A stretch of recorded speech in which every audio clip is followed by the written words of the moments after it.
Hi, I'm Mervin, and I'm going to share with you my experience going into Dolby Atmos as a musician and an individual, and I hope it serves as some point of reference if you're thinking of making the jump, or if you're just curious about this technology.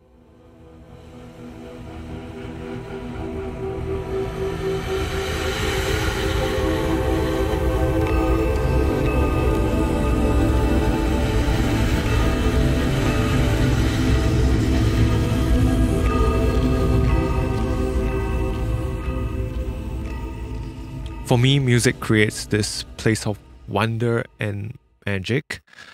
It allows my mind to be activated and my subconscious to be open to a range of emotions, to different journeys, and it allows me to connect deeper with myself and others. In this way, music is somewhat of a spiritual experience for myself.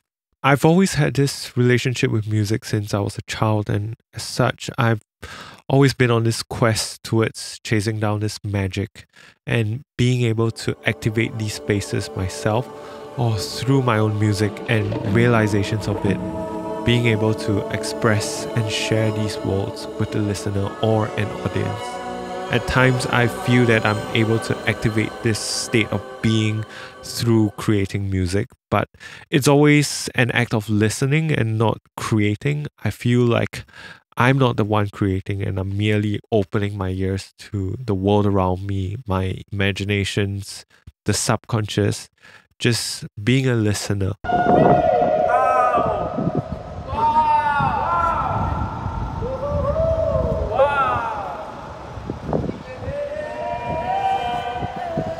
So how has this all led to Dolby Atmos, you might ask?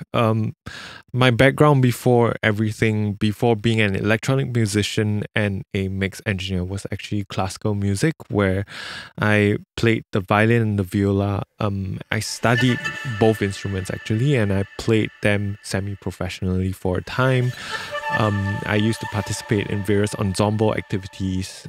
I sang in choirs before. I played in orchestras, chamber music, and performed in venues such as concert halls and theaters. So I think all my life I've experienced this very intimate relationship with acoustic sound sources, acoustic instruments, and resonating bodies of instruments, being able to feel the energy of the orchestra around you, or how sound reflects off walls in various inspiring venues.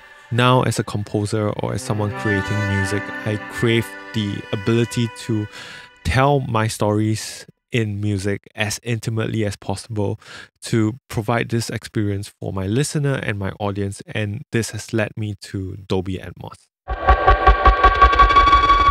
So let's talk a little bit about the practicalities and the costs and investments that I've had to make in order to make this jump.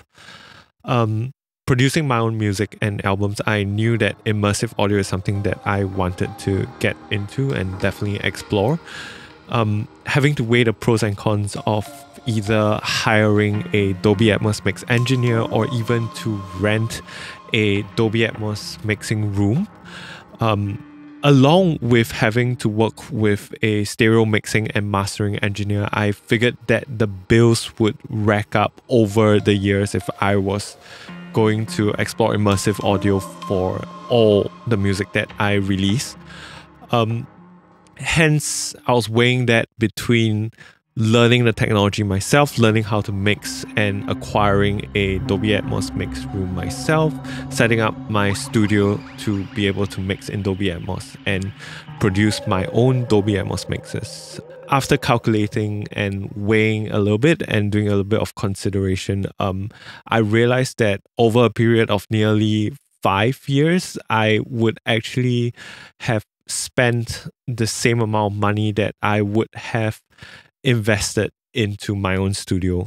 Of course, I didn't just go out and buy everything. A lot of calculation needed to be done, and there were few strategies that I adopted that allowed me to make this transition smoother.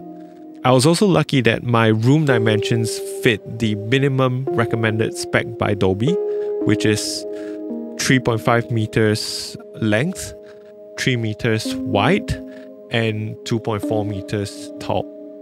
I was already using 3 of the compatible digital audio workstations, mainly Ableton Live, but I also used Logic Pro as well as Pro Tools, and I just needed to purchase the Dolby Atmos renderer. I decided on a Genelec Smart Active monitoring system, as this essentially streamlines the calibration process needed to manage 12 speakers and also functions as my digital monitor controller.